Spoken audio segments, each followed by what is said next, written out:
የተከበራችሁ አድማጭ ተመልካቾቻችን እንኳን በድጋሚ ወደ ቻናላችን በሰላም መጣችሁ እያልን በአዳዲስ እንዲሁም ሰበር መደመጥም ጭምር ባለባቸው መረጃዎች ተመልሰናል። አብራችሁ እንድትቆዩ በአክብሮት እየጋበዝኳችሁ በቅድሚያም ዋና ዋናዎችን በማስቀደም እንጀምራለን። የኢራን ጦር አሜሪካ በኢራን ላይ ጣለችውን የባህር ላይ እገዳ ከቀጠለችበት በቀይ ባህር፣ በፋርስ ባህረ ሰላጤና በኦማን ባህር ላይ የሚደረጉ ማናቸውንም የንግድ እንቅስቃሴዎችን ሙሉ በሙሉ እንደሚያግድ ጥብቅ ማስጠንቀቂያ ለአሜሪካና ለእስራኤል ልኳል። ዝርዝር መረጃ አለን። እስራኤል ከኢራንና ከሊባኖስ ጋር ከሚገኘው የሂዝቦላ ቡድን ጋር ጦርነት ያካሄደች ባለችበት በአሁኑ ወቅት ላይ የሆሎኮስት ወይም ደግሞ የእልቂት መታሰቢያ ቀን ያከበረች ትገኛለች። በዚህ ፕሮግራም ላይ የሀገሪቱ ጠቅላይ ሚኒስትር ቤንያሚን ኔታንያሁ በያድ ሻሻን በተካሄደና አስቀድሞ ተቀርጾ በተላለፈ ማዕከላዊ መታሰቢያ ስነስርዓት ላይ ባደረጉት ንግግርም አውሮፓ በጥልቅ የሞራል ዝቅጠትና ድክመት መመታቷን በግልጽ አህጉሪቱን በጽኑም ተችተዋል። ከዚህ ጋር በተያያዘም ስለ አውሮፓ፣ ስለ ኢራንና ስለ ሂዝቦላም ጥብቅ መልእክቶችን አስተላልፈዋል። ምናሉም አብራችሁን ስትቆዩም የምታዳምጡት ይሆናል። እንዲሁም ደግሞ ኢራን የኒውክሌር ጦር መሳሪያ ፍላጎቷን ከተወች በኢኮኖሚ እንድትበለጽግ እናደርጋለን ሲሉም የአሜሪካው ፕሬዝዳንት በምክትል ፕሬዝዳንታቸው ጆዲ ቫንስ በኩል ተናገሩ። ከዚህ ጋር በተያያዘም ዝርዝር መረጃ አለን የምናስደምጣችሁም ይሆናል። እነዚህንና ሌሎች መደመጥ ያለባቸው መረጃዎችን ይዘን መጥተናል። በመሆኑም አብራችሁ እንድትቆዩ በአክብሮት እየጋበዝናችሁ በቀጥታም ወደ ዝርዝር መረጃዎቻችን እንሸጋገራለን።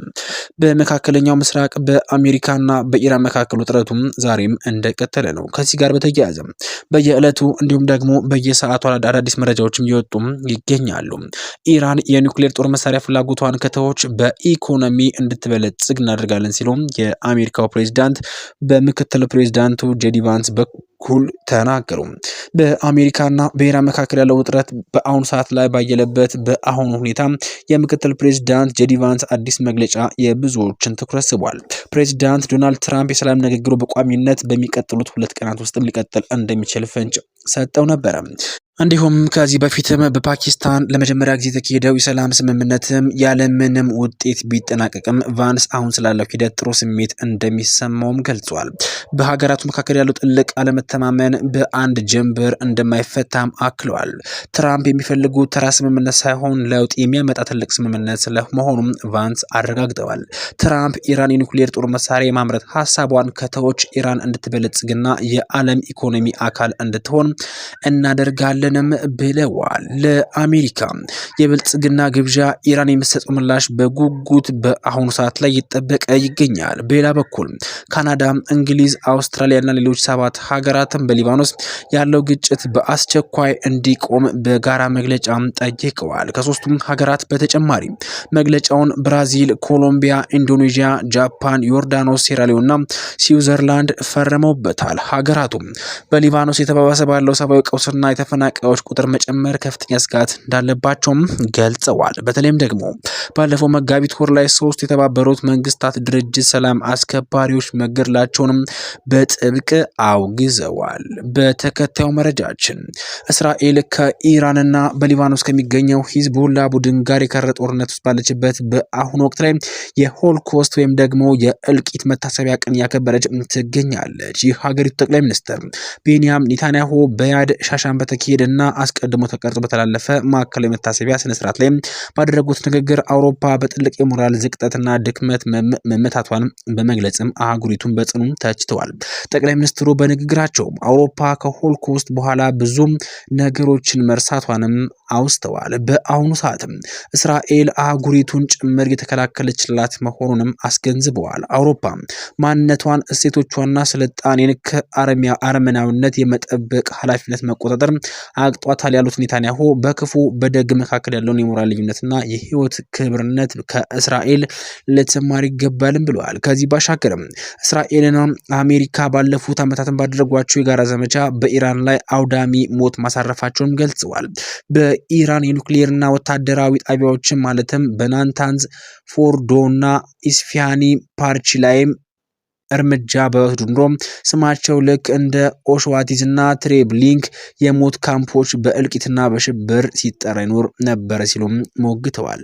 እስራኤልና ሊባኖስ አዲስ ዲፕሎማሲያዊ ምዕራፍ እንደከፈቱም እንዲሁም ተሰምተዋል።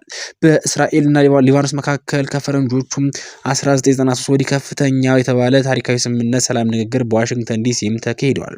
የአሜሪካ የውጭ ጉዳይ ሚኒስትር ማርኮ ሩቢዮ በተገኙበት በዚህ ስብሰባ ላይ የሁለቱ ሀገራት አምባሳደሮችን በቀጥታ ፊት ለፊትም ለመደራደር ስምምነት ላይ ደርሰዋል። ይህ ድንገተኛ እርምጃም ለበርካታ 10 ዓመታት በጦርነትና በጠላትነት ለቆዩት ጎረቤት ሀገራትም አዲስ የዲፕሎማሲ ምዕራፍ ሊከፍት እንደሚችልም ተስፋም ተጥሎበታል። አሜሪካ ይህንን ስኬት ታሪካዊ ስትል የጠራችው ሲሆን ሊባኖስም በሀገሪቱ ያለውን የጦር መሳሪያ ቁጥጥር በራሷ እጅ እንድታደርግና የኢራን ተጽዕኖ እንድትቀንስ ድጋፏን እንደምትቀጥልም አረጋግጣለች። ይህን ተከትሎ የተለያዩ የአረብ ሀገራት ጋዜጠኞችም ተንታኞችም በሶሻል ሚዲያ አወዛጋቢና ጠንከር ያለ አስተያየቶችን እየሰነዘሩ ይገኛሉ። ጋዜጠኛ ቶኒ ብሎ ሂደቱን በከፊል ደስተኛ ሆኖ ቢቀበለውም ሌሎች ሊባኖሳውያን ጋዜጠኞች ግን የሂዝቦላህን ሽብር ቡድን ሀገሪቱ ወደ አላስፈላጊ ጦርነት በመክተት ለፖለቲካ ግድያዎችና እንዲሁም ደግሞ ተጨማሪ ጥፋቶችም እጁን በማስገባት ለደረሰው ውድመት ተጠያቂ መሆን እንዳለበትም በይፋ እየገለጹ ይገኛሉ።